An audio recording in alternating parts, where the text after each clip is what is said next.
Hi students, welcome to this lecture on the tragedy, story arc, and archetypes. There are great stories that fall into two major categories, either comedy or tragedy. You're familiar with these in movies, television shows, and even in things that you read. So as comedy suggests, they are funny, they're comical, they make us laugh. They always conclude with a happy ending too. So when our protagonist saves the day and ends up with the girl, we feel a sense of joy as things work out for the protagonist. Conversely, tragedies are sad, tragic, and appeal to us because we can empathize with the characters or the situation. Generally, tragedies conclude with a sad ending. So when the protagonist kills his nemesis only to find that he has already taken the life of his beloved, the protagonist has a cathartic moment when he realizes that he could have prevented the killing by just being more humble. In early plays, it was very easy to identify if a work was either a comedy or a tragedy by simply noting the ending of the text. Happy endings meant comedies, and sad endings meant tragedies. So this is something for you to think about. Has this changed as the way we know it in terms of movies, television shows, and literature? The great Greek philosopher Aristotle was a man of many genius ideas, including the definition of a tragedy. His theory of tragedy is that it must embody all six of these principles, and here it's listed in its most important order, in order of most importance. So, number one, the plot. The plot must be whole, have a beginning, middle, and end, and possess an incentive moment to start the cause effect chain of the plot. There is a middle or climax of a play which is caused by earlier incidents and itself causes the incidences that follow. The end of the play, also called the resolution or denouement, must be caused by the preceding events but not lead to other incidents outside the compass of the play. The plot must be complete and have unity of action. So, what that means is each action of the play leads to the next without outside intervention. The plot must be a certain magnitude, both quantitatively in terms of length and complexity, and qualitatively through seriousness and universal significance. The plot may be simple or complex, though complex is better. Simple plots have a change of fortune, a catastrophe, whereas complex plots have reversal of intention. That's when a character produces an effect opposite to that which he intended to produce. There's also recognition, which is a change from ignorance to knowledge, producing love or hate between the persons destined or for good or bad fortune. Connect those two with catastrophe, and you have your complex plot. Number two, characters. Characters should be good in some way, no matter who they are. Whether they are a hero or a slave, they must be good in some way. The characters should also act appropriately for their gender and station in life. The characters should have believable personalities, and the character or each character must act consistently throughout the play. In other words, nothing should be done or said that is out of character. Okay, number three is thought. Each play must have thought or a theme. Four, diction is the expression of the meaning in words which are proper and appropriate to the plot, characters, and the end of the tragedy. So the language needs to be in tune, so to speak, with the entire play and the characters. Five, melody. This refers to the chorus. Aristotle argued that they should be an integral part of the play, like an actor. 6. Spectacle. Spectacle refers to the staging of the play. The spectacle should be appropriate for the play, and it should not carry the play. And when I say carry, I mean it shouldn't it shouldn't make the audience be so wowed by the staging that they are not wowed by the characters and the action and the dialogue of the play.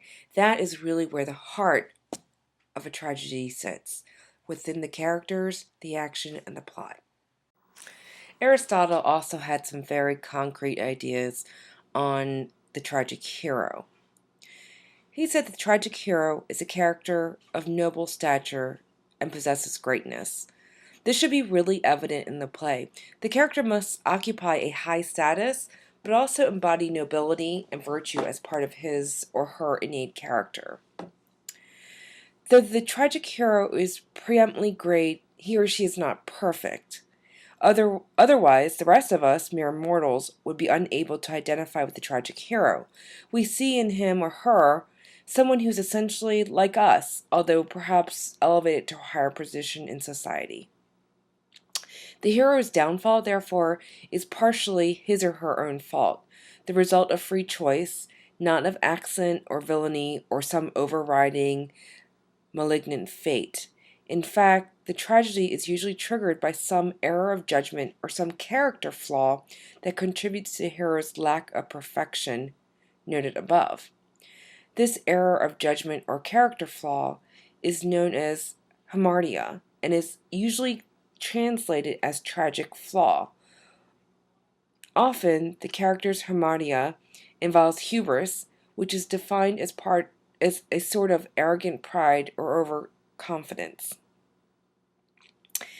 The hero's misfortune is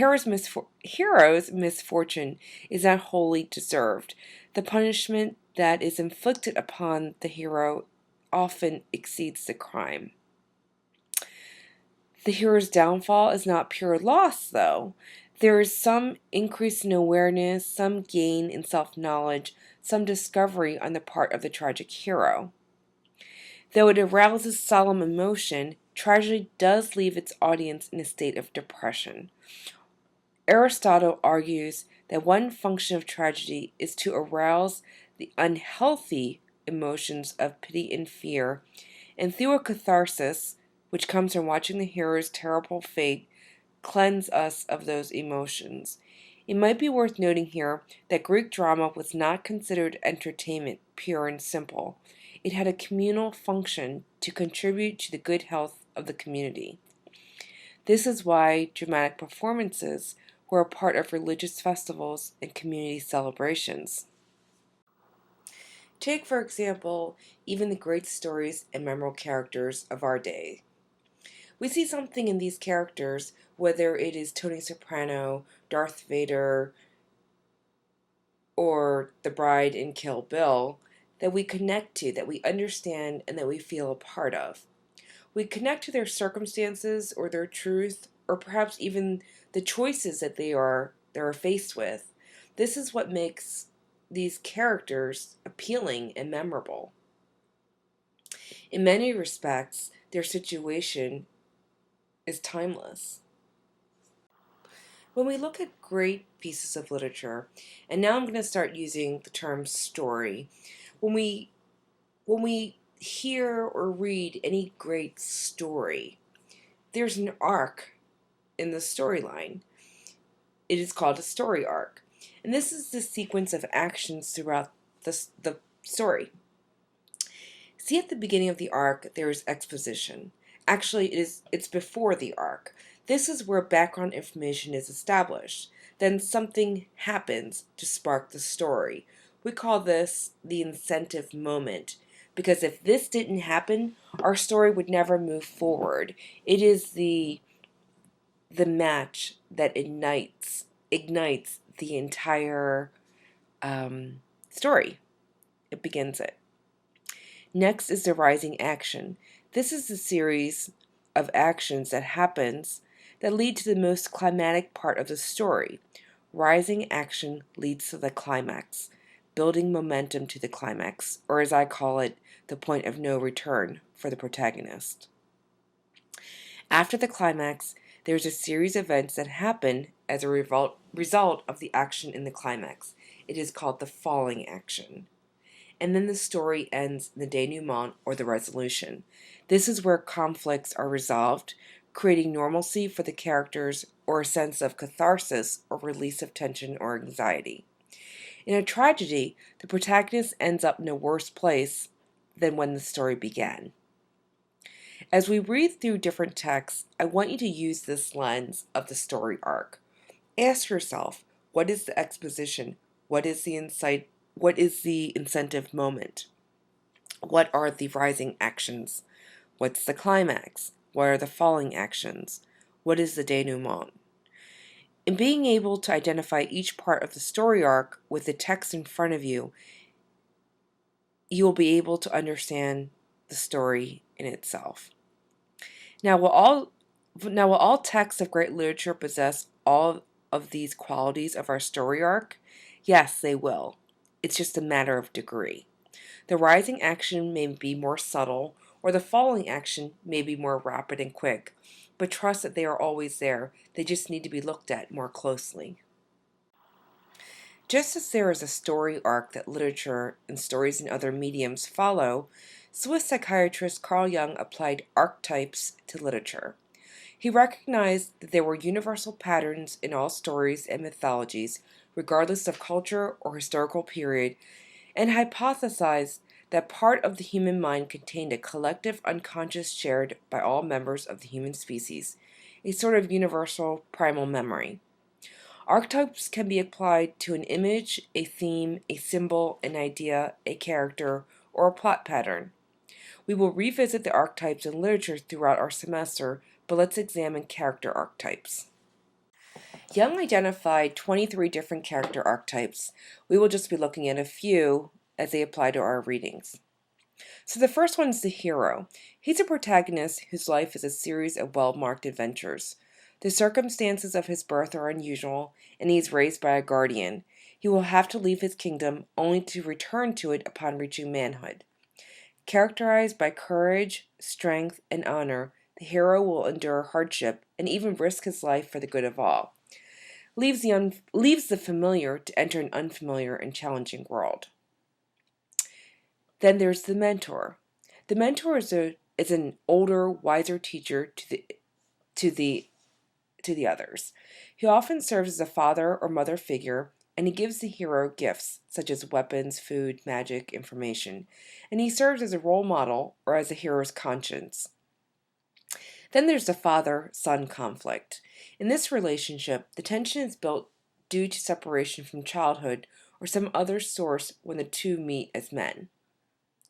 There's the hunting group of companions, who are loyal companions willing to face hardship and ordeal in order to stay together. There is the shadow, who is a worthy component with whom the hero must struggle in the fight to the end. The shadow must be destroyed or neutralized. Psychologically, the shadow can represent the darker side of the hero's own psyche. The evil figure with the ultimately good heart is the devil figure with the potential to be good. This person is usually saved by the love of the hero. There are 17 more archetypes. So now the question is, how do Aristotle's ideas about tragedy apply to the play Medea? What are the actions in the play that align with the incentive moment, the rising action, the climax, the falling action, and the denouement? Another question to think about is which character archetypes apply to the characters in the play Medea. And that is the end of this lecture on tragedies, story arc, and archetypes.